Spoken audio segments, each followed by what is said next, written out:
Welcome. Tonight we'll drift back thousands of years to a place where stone, earth, and human effort stretched across mountains and deserts. The Great Wall of China. When most people think of the wall, they imagine vast battlements rolling across the horizon, like a dragon resting across the hills. It feels permanent, timeless, and almost mythic. But behind that image was labor and hardship. The wall was not the work of a single emperor or even a single century. It was a long, ongoing effort. Generations of workers hauled stone, tamped earth, carried timber, and sacrificed their lives to construct what we now see as one of the world's great wonders. So, let yourself relax. Allow the sound of the past to settle around you like a gentle blanket. The wall rises slowly in your imagination, brick by brick, stone by stone, and together we begin. Imagine yourself standing in the dry air of northern China many centuries ago. The sky is wide and pale, the land stretching into rolling hills and rocky outcrops. The wind carries dust, and when you breathe, it scratches faintly in your throat. You were one of the countless laborers summoned to build the wall. Some were farmers drafted during the off-season. Some were soldiers reassigned from battle to this endless work. And some were convicts, sent here as punishment. For you, the reasons don't matter anymore. What matters is the rhythm of each day and the weight of what lies ahead. At dawn, before the sun lifts fully above the horizon, you are already awake. The air is cool, almost pleasant, but you know that before long, the heat will rise sharply. Breakfast is simple, usually nothing more than a thin porridge of millet, perhaps a hard piece of bread, dry and dense. It is enough to keep you going, but never enough to make you feel full. Work begins as soon as the light is strong enough to see. If you are stationed where stone is abundant, you spend your day moving heavy blocks. The section of wall is being made of tamped earth. You will carry basket after basket of soil, layering it between wooden frames, pounding it firm with wooden mallets, again and again, until it feels as solid as rock. The tools are simple.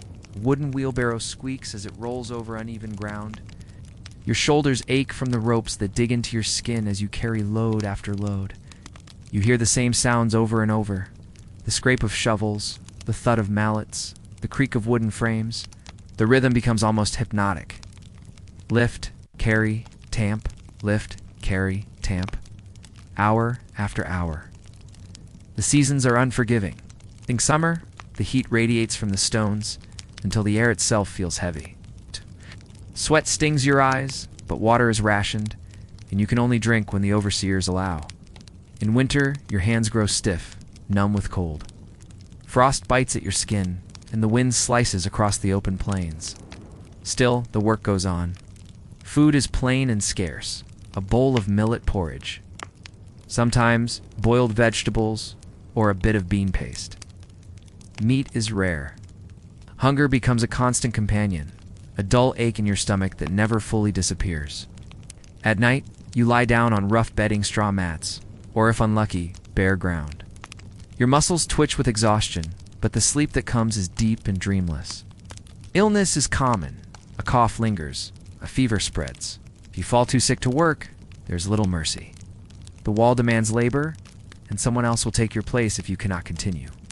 For many, this life is a sentence without end. Some are said to have died right there at the work sites, their bodies buried beneath the wall itself. The truth of that is uncertain, but the feeling is real.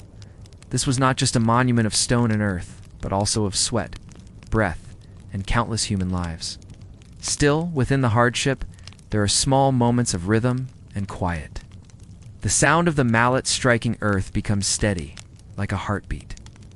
The sun rises, moves across the sky, and sets again, marking the passage of time. And though the work feels endless, the wall slowly grows, a line across the land that will outlast every one of its builders.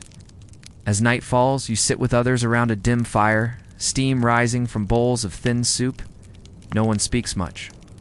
The day has taken your voices. You gaze at the dark shape of the wall nearby, stretching out into the distance, disappearing into the horizon.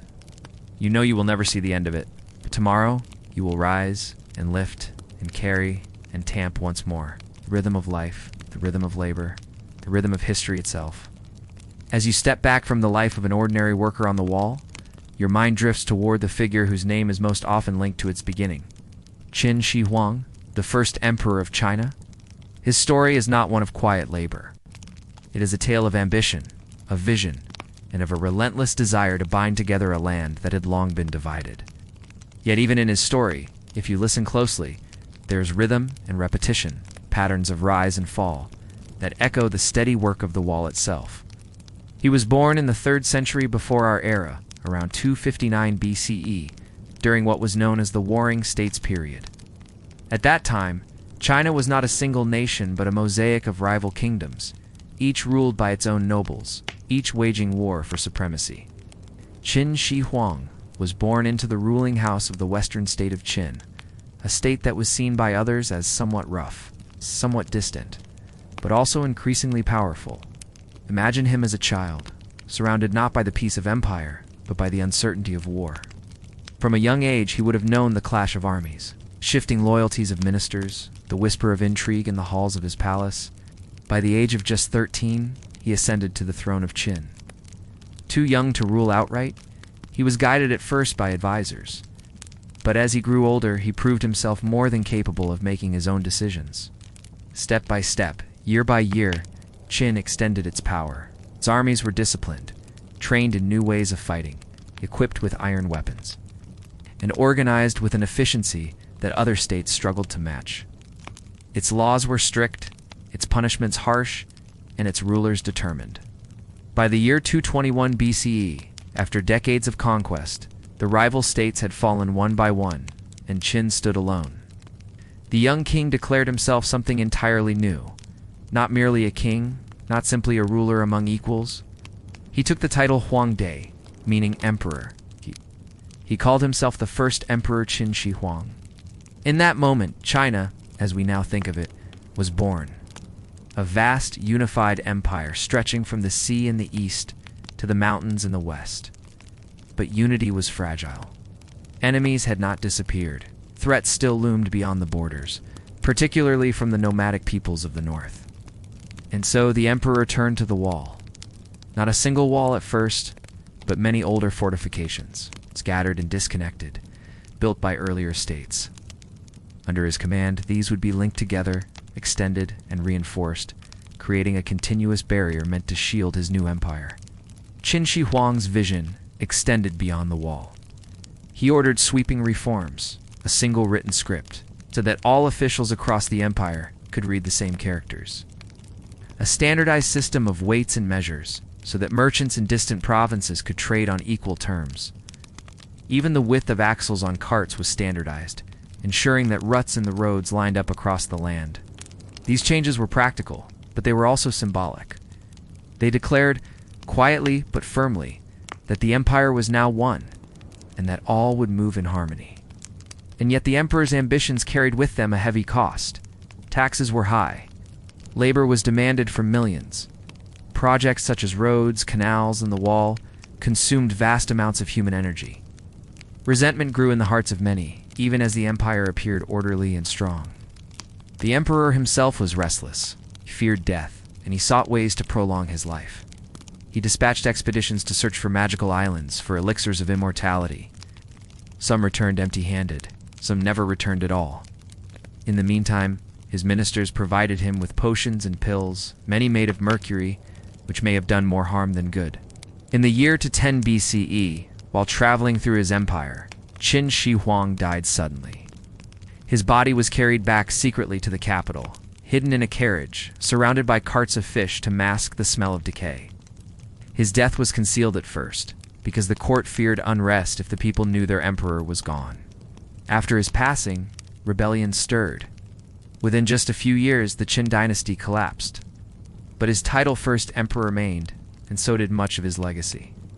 The wall would be rebuilt, extended, and reshaped many times, but it began with him. The unification of China, the standardized script, the roads and canals these endured, long after his dynasty had faded into the shadows of time. As you picture Qin Shi Huang, perhaps you see him not only as a man of power, but also as a restless figure pacing within his palace, forever searching for ways to control the future, to guard against enemies, to outlive time itself. And just as the builders raised stone after stone, he raised policy after policy, creating structures meant to endure. Some of those structures still guide life in China today, and yet beneath the grandeur of his vision lies mystery. For deep beneath the earth, in a tomb said to be vast beyond imagination, Qin Shi Huang still rests, guarded silently by thousands of clay soldiers who have watched over him for more than 2,000 years. It is toward that silent army and the mystery of the first emperor's tomb that we now turn. Imagine yourself walking across a quiet field in central China. The land is still, the soil rich, dotted with villages and farms. For centuries, no one knew what lay hidden beneath the earth here. Until the spring of 1974, when farmers digging a simple well near the city of Xi'an struck something unexpected. A fragment of clay shaped like a human face. What they had stumbled upon was the edge of one of the greatest archaeological discoveries of the 20th century. The terracotta army. Beneath the ground stretched vast pits filled with thousands of life-sized clay figures, soldiers, horses, and even officials carefully arranged in formation as though ready for battle. They had been waiting there silently for over 2,000 years, guarding the tomb of Qin Shi Huang, the first emperor. The scale was staggering. Estimates suggest more than 8,000 soldiers, 130 chariots, and nearly 700 horses. Each figure unique. Each soldier crafted with individual features, different hairstyles, facial shapes, and expressions. Looked stern, some calm, some almost gentle. No two were exactly alike. Imagine standing among them. Row after row of silent guardians stretching into the distance. Their armor carefully etched, their hands once holding real weapons, now long since decayed. Their purpose was clear, to protect the emperor in the afterlife, just as real armies had protected him in life. But the tomb itself, where Qin Shi Huang is said to rest, has never been fully opened. Ancient records describe it as a vast underground palace, filled with treasures, rivers of mercury said to flow through its chambers, and ceilings painted to resemble the heavens above. Archaeologists have confirmed unusually high levels of mercury in the soil nearby, suggesting that some of these descriptions may indeed be true. Yet the tomb remains sealed. There is a reluctance to disturb it, partly out of respect, partly because current technology may not be able to preserve what lies inside. To open it too soon would risk losing the fragile artifacts and decorations within. And so, the emperor continues to rest in mystery, his secrets preserved by the earth. The terracotta army itself poses many questions. How exactly were so many figures created? The level of detail suggests teams of artisans working with remarkable skill, perhaps following templates, but always adding small touches of individuality. The figures were once brightly painted reds, blues, greens, but most of the color faded or flaked away within moments of exposure to air after excavation. What we see now in muted clay was once vibrant, almost lifelike. Then there are the practical questions. How long did it take to build this army? Some believe it may have taken decades, requiring the work of thousands of laborers and craftsmen. Just as the wall consumed lives and labor, so too did this underground city of clay. The mystery extends to what has not yet been uncovered. The pits already excavated are only part of the entire mausoleum complex, which stretches across many square kilometers. Much still lies buried, untouched, perhaps waiting for future generations to reveal. As you think of the terracotta army, let your imagination slow and soften. Picture the silence underground. A chamber where rows of soldiers stand, unmoving, in perfect formation. They do not march. They do not speak. Yet they endure. Through centuries of dynasties, through wars and revolutions, through shifting rivers and quiet seasons, they have kept their watch. Even now, when lights shine upon them in vast museums built over their pits, they retain their stillness. Visitors walk slowly around them, whispering, but the figures remain as they have always been, silent guardians of a restless emperor. The mystery is not only in what they are, but in what they suggest. That even a man as powerful as Qin Shi Huang, who unified a nation and sought immortality, still feared the uncertainties of death. And so he surrounded himself, even in death, with an army that could never desert him. The earth covers many mysteries, and this is only one. But as you let your thoughts drift across those clay faces, it is easy to feel the quiet weight of time, pressing gently downward, holding the past in place until we are ready to look upon it. And now, As we leave the silent soldiers behind, we turn once more to the world above ground, to the lives of those who lived not in labor or in tombs, but in palaces and courts. The contrast between the hardship of the wall, the mystery of the tomb, and the splendor of the imperial elite reveals the wide span of life in ancient China. Let us now imagine the rhythm of a very different existence life at the court of an emperor. We leave behind the silence of the tomb and the weary rhythm of the builder's labor, and step into another world entirely, a world of silk and ceremony, of strict rituals and quiet luxuries. This is life within the imperial court, centuries after the first emperor, when dynasties rose and fell. And the great walls of the Forbidden Palace in Beijing sheltered the rulers of China. Imagine yourself walking through the gates of this palace. The air here feels different. Outside, the streets are noisy, filled with merchants and workers. But once you pass through the crimson walls, the noise fades. Stone courtyards stretch wide and empty, designed to make visitors feel small. Yellow-tiled roofs gleam in the sun, the color reserved for the emperor alone. Wooden halls, painted in rich reds and greens, rise in symmetry. Each building has its place, aligned along a central axis, reflecting the ordered vision of the cosmos. For those who lived inside, life was governed by ritual. Each morning began with ceremonies, as the emperor rose to greet the day. Attendants brought bowls of water for washing, layers of robes embroidered with dragons, and food prepared with utmost care. Meals were elaborate: rice, dumplings, meats and vegetables, soups seasoned with ginger and garlic. Yet the emperor often ate sparingly for fear of poison. Officials gathered in the great halls to present reports, to bow and kneel in long rows, their silk robes whispering softly as they moved. Every action followed precise rules: how many times one must bow, how far one must step, where one must stand. To disobey even slightly was dangerous. Within the palace, the emperor was considered the son of heaven. He was at the center of the universe, the axis through which heaven and earth were believed to connect. His decisions carried divine weight, his presence wrapped in awe. And yet, behind the formality, he was still a man subject to the same concerns of health, his family, and the shifting loyalties of those around him. For the women of the court, life was a different rhythm. The emperor's wives and concubines lived within the inner court, in palaces surrounded by gardens of pine, bamboo, and lotus ponds. Their days were filled with embroidery, poetry, and music.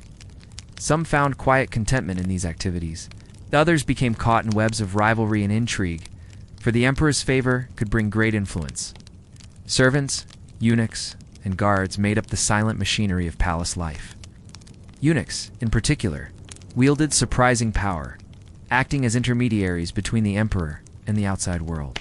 They managed correspondence, handled secrets, and sometimes shaped the course of dynastic politics. The palace was a place of both grandeur and confinement. Once inside, many never left. The walls that kept intruders out also kept residents in. The courtyards, though spacious, could feel like gilded cages. And while the world beyond the gates changed, villages rose and fell, merchants traveled the Silk Road, farmers toiled in their fields inside, the rhythm of ritual continued, day after day, century after century. Picture a quiet evening in the Forbidden Palace. The sky is dim, lanterns flicker along the walkways, casting golden light on the red walls. Somewhere a zither plays softly, its notes rising and falling like a slow breath. The emperor retires to his chambers. The officials disperse to their quarters. The women of the inner court return to their embroidered silks and whispered conversations. Even the gardens fall silent, disturbed only by the rustle of wind through pine needles and the faint sound of flowing water from a carved fountain. Here life was not backbreaking like the labor on the wall. It was not filled with the earthy exhaustion of farmers or the fear of illness among builders. Instead, it was a life woven with ritual, with luxury, and with an unspoken weight. The knowledge that every act, every gesture, was part of something larger, part of a grand performance meant to sustain the order of empire. As you linger in this image, you might sense the contrast. The weary builder, tamping earth beneath the summer sun. The restless emperor, seeking immortality. Standing guard for eternity. And now, the quiet rituals of a palace, where silk and ceremony hide as much as they reveal. The wall, the tomb, the court each offers a different rhythm of history. Together, they tell a story of ambition and endurance, of power and sacrifice, of lives both ordinary and extraordinary. And as that story begins to fade in your mind, we prepare to close this journey. We have walked together tonight through the many layers of China's long past, from the weary laborers who raised the Great Wall stone by stone, to the restless first emperor who demanded order and unity, to the silent guardians of clay who still stand watch beneath the earth, and finally to the quiet rituals and gilded courtyards of the Forbidden Palace. Each glimpse has shown a different rhythm of life. The rhythm of toil, measured by the strike of mallets and the creak of ropes. The rhythm of ambition, marked by armies on the march and decrees carved into stone. Rhythm of mystery, held within the stillness of sealed tombs. And the rhythm of ceremony, where each bow, each gesture, was part of a timeless performance.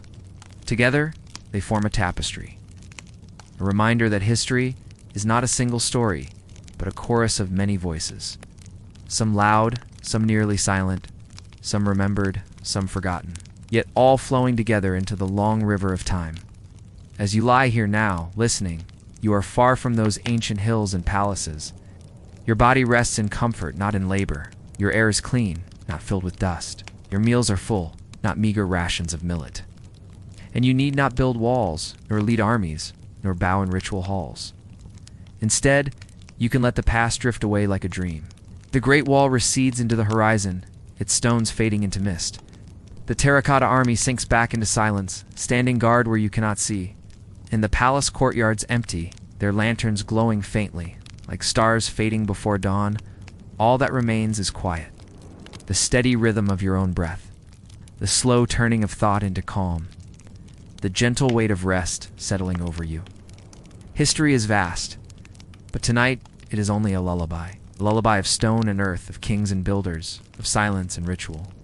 And as the story draws to a close, you are free to let go, to let the words blur and soften. Drift into sleep, safe in the present, while the past keeps its watch far away. Good night.